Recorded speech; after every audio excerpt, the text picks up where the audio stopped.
크리스티 뉴저지 주지사가 직접 포트리 타운홀을 찾아 브릿지 게이트 문제에 대해 사과했습니다. 앤드류 쿠오모 뉴욕 주지사가 신년 연설을 통해 뉴욕 살리기 정책을 밝혔습니다. 히스패닉계로는 역대 처음인 뉴욕 시의장이 탄생했습니다.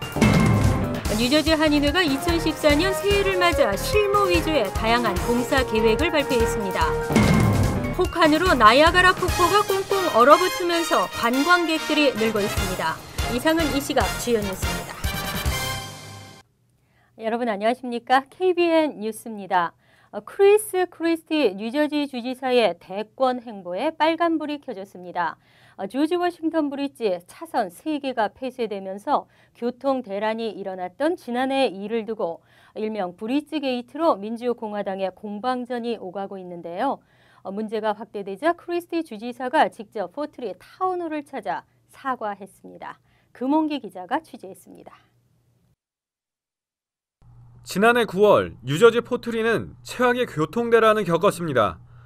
조지 워싱턴 브리지 2개 차선이 교통안전평가 조사를 이유로 폐쇄됐기 때문이었습니다.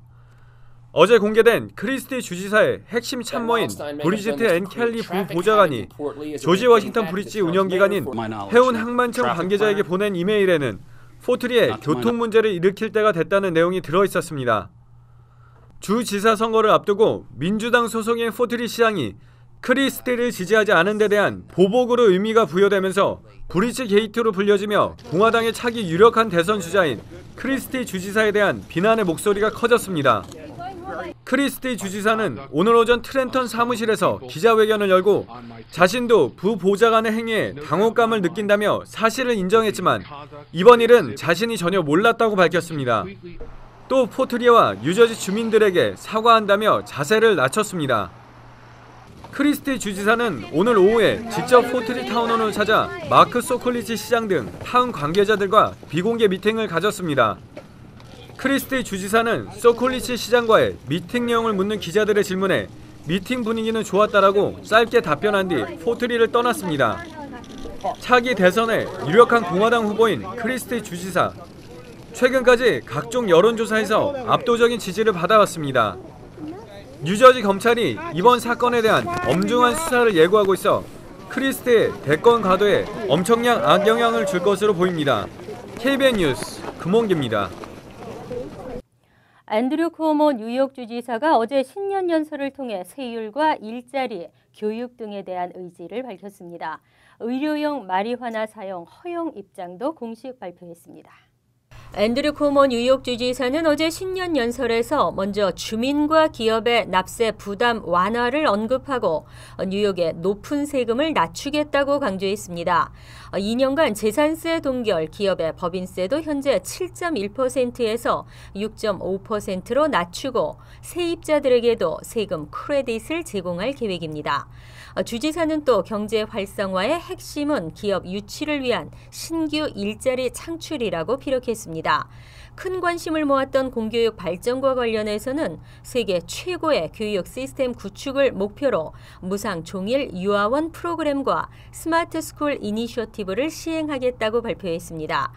이 밖에 우수 교사에게 지급하는 성과급 보너스 제도를 활성화시키고 상위 10% 내에 속하는 고교생이 주립 시립대에 과학, 수학 전공으로 진학할 때 전액 장학금 지급 계획도 밝혔습니다. 160억 달러를 JFK 공항과 라과디아 공항 현대화를 포함한 사회 인프라 구축 프로젝트에 투자하고 의료용 마리화나를 허용하는 방안도 추진합니다. 이 밖에 자연재해에 대비하기 위해 정교한 기후 예측 시스템을 도입하고 특화된 대학을 설립하며 음주 운전자 처벌을 강화해 삼진 아웃제를 시행할 방침입니다. 멜리사 마크 비버리터시 의원이 신임 뉴욕시 의장에 선출됐습니다. 히스패닉계로는 역대 처음으로 시 의장의 탄생입니다. 마크 비버리터 의원은 어제 실시된 뉴욕시 의장 비공개 선거에서 신임 뉴욕시 의장으로 선출됐습니다. 유일한 경쟁자였던 다니엘 게로드릭 의원이 막판에 출마를 포기함에 따라 만장일치로 당선을 확정지은 것입니다. 마크 비버리터 의원은 맨해튼 이스트 할렘과 브롱스 지역인 8선거구가 지역구입니다. 이로써 마크 비버리터 의원은 히스패닉계로는 역대 처음으로 뉴욕시 의장에 오른 인물이 됐습니다. 시 의장이 된 마크 비버리터 의원은 720억 달러의 시 예산을 감독하고 본회의에 표결할 조례안을 선정할 수 있는 권한을 갖게 됩니다. 마크 비버리터 의원은 푸에르토리코 출신으로 선거 전부터 빌 드블라지오 뉴욕시장의 전폭적인 지지를 받으며 유력한 신임 시의장으로 꼽혀왔습니다. 그는 콜롬비아 대학교를 졸업하고 뉴욕 시립대학 버로칼리지에서 공공행정학 박사 학위를 받았으며 이후 커뮤니티 보드 11 위원과 로컬 1199 국제 서비스 노조 등에서 일했습니다. 지난 2005년 뉴욕시 의원에 당선된 뒤 공원 위원장 등을 역임한 바 있습니다. 뉴저지 한인회가 2014년 새해를 맞아 다양한 봉사 계획을 발표했습니다. 한인들에게 실질적으로 도움이 되는 실무 위주의 봉사를 실시하겠다고 밝혔습니다. 주성훈 기자가 보도합니다. 뉴저지 한인회가 올해는 봉사 활동을 대폭 강화합니다.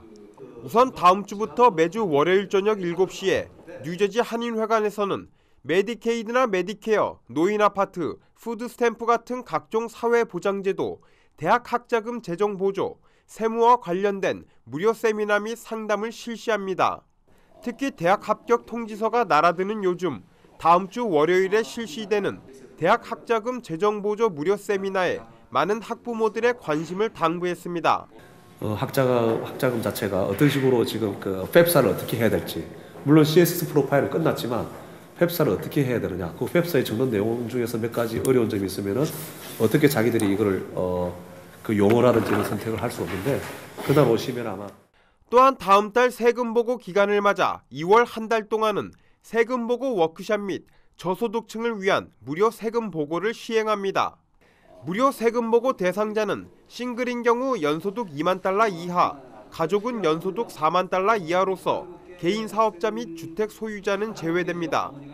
요즘 한인들의 문의가 급증하고 있는 오바마 케어 관련 세미나와 한인 이민자 과정을 위한 다양한 법률 상담 서비스도 실시합니다. 법률 상담을 저희들이 전화 접수를 받아서 일괄적으로 분야 제한 없이 법률 상담을 원하는 분들에게 상담 봉사를 해드리도록 하겠습니다. 그 밖에 매달 5가정을 선정하여 40파운드 쌀 한 포씩을 지급하는 불우이웃 돕기도 이달 중 실시합니다.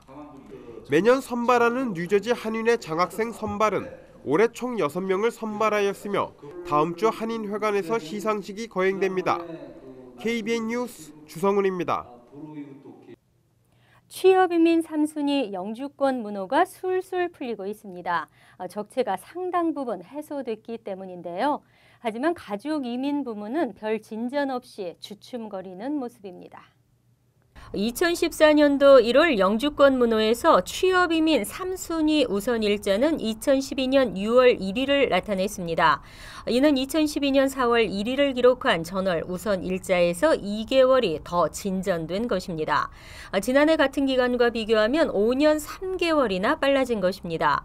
2013년 2월 영주권 문호에서 취업 3순위 우선 일자는 2007년 3월 15일이었습니다.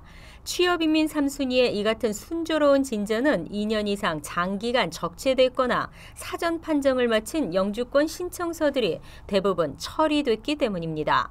가족이민 중 가장 빠르게 진전됐던 가족이민 2A순위는 2월 영주권 문호에서 전월과 같은 2013년 9월 8일을 나타내 다소 주춤거리는 모습을 보였습니다. 4순위도 진전 없이 전월과 동일한 우선 일자를 나타냈습니다. 공화당도 민주당도 아닌 무당파가 미국인의 42%를 차지했습니다. 지난 1988년 첫 조사 이래 최고 수준입니다. 자신의 성향이 공화당이라고 밝힌 사람은 25%, 민주당은 31%로 나타났습니다. 어제 여론조사 전문기관 갤럽이 지난해 성인 18,871명을 대상으로 13차례 전화 설문조사를 실시한 결과를 발표했습니다. 공화당과 민주당 지지자는 각각 25%와 31%로 조사 이래 최저 수준으로 나타났습니다. 공화당 지지자는 조지 부시 전 대통령의 연임이 시작된 지난 2004년 34%까지 올랐다가 2013년에는 오히려 9%포인트 떨어졌습니다. 민주당 지지자의 경우에는 버락 오바마 대통령이 당선된 지난 2008년 36%까지 올랐다가 5년 뒤인 2013년에는 5%포인트 하락했습니다. 이처럼 무당파가 증가하는 과정에서 민주당보다는 공화당 지지자가 더 많이 빠졌습니다. 갤럽은 무당파가 늘어난 이유로 국회와 양당에 대한 부정적인 입장, 정부에 대한 낮은 신뢰 등이 반영된 결과라고 분석했습니다. 선거가 없는 해에 무당파가 늘어나는 것이 드물지 않은 일입니다. 하지만 대선이 있었던 지난 2012년을 포함하더라도 최근 추세는 무당파가 늘고 있습니다. 이 때문에 올 중간 선거의 예측 불가성은 커지고 있다는 분석입니다. 혹한에도 불구하고 나야가라 폭포를 찾는 관광객들은 더 늘고 있습니다. 나야가라 폭포가 이번에 몰아닥친 한파로 꽁꽁 얼어붙으면서 거대한 고드름과 얼음의 나라로 변했습니다. 남극이나 북극을 방불케 하는 북미 지역의 냉동고 한파가 나야가라 폭포까지 꽁꽁 얼어붙게 만들었습니다. 샌프란시스코 크로니컬 등 언론들은 오늘 새하얗게 변한 나야가라 폭포 사진과 함께 미국 쪽의 폭포 3갈래가 모두 얼어붙었다고 전했습니다. 나야가라 폭포가 있는 뉴욕주와 캐나다 온타리오주 일대는 최근 불어닥친 강추위로 섭씨 영하 37도까지 내려갔습니다. 잠시만 노출돼도 피부가 동상에 걸릴 정도의 극저온 현상으로 나야가라 폭포가 바람에 폭포 벼랑 끝마다 거대한 고드름으로 장관을 이뤄냈습니다. 섭씨 영하 37도, 일부 지역은 체감온도가 영하 70도까지 내려간 극한의 추위도 꽁꽁 얼어붙은 나야가라 폭포의 장관을 보려는 관광객들의 극성을 얼게 하지는 못했습니다.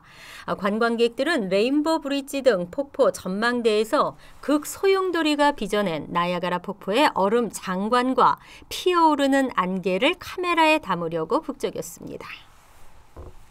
메이시스 백화점이 2,500명 감원 계획을 밝혔습니다. 감원과 함께 실적이 저조한 5개 매장도 문을 닫고 대신 빠른 성장이 점쳐지는 지역에는 매장을 오픈할 계획입니다. 최대 백화점 업체 메이시스가 직원 2,500명을 감원할 계획이라고 어제 발표했습니다. 이는 수익성 유지를 위한 개편 작업의 일환입니다. 감원 계획이 발표된 후 메이시스 주가는 5.5%가 오른 54.70달러에 거래됐습니다. 2,500명의 감원은 연간 1억 달러의 비용을 줄일 수 있는 것으로 알려졌으며 올해 이익 규모는 월가 전망치를 넘어설 것으로 보입니다. 메이시스는 연말 쇼핑 시즌인 작년 11월과 12월 수익 증가율 4.3%의 양호한 실적을 거뒀음에도 이처럼 대규모 감원을 감행하는 것입니다. 이 밖에도 5개 매장을 닫고 대신 성장이 빠른 지역에 8개 매장을 오픈할 예정입니다. 이렇게 되면 메이시스의 전체 인원은 17만 5천 명이고 전국의 매장 수는 844개가 됩니다. 한편 경제 회복 과정에서 백화점 업체 가운데 경영 실적이 가장 좋았던 메이시스는 성장 분야인 온라인 쇼핑 인원을 늘리는 한편 PC와 스마트폰을 이용한 고객의 온라인 구매가 늘어나는 추세에도 적극 대응해 나갈 계획입니다. 이상으로 KBN 뉴스를 마칩니다. KBN과 함께 즐거운 저녁 되시기 바랍니다.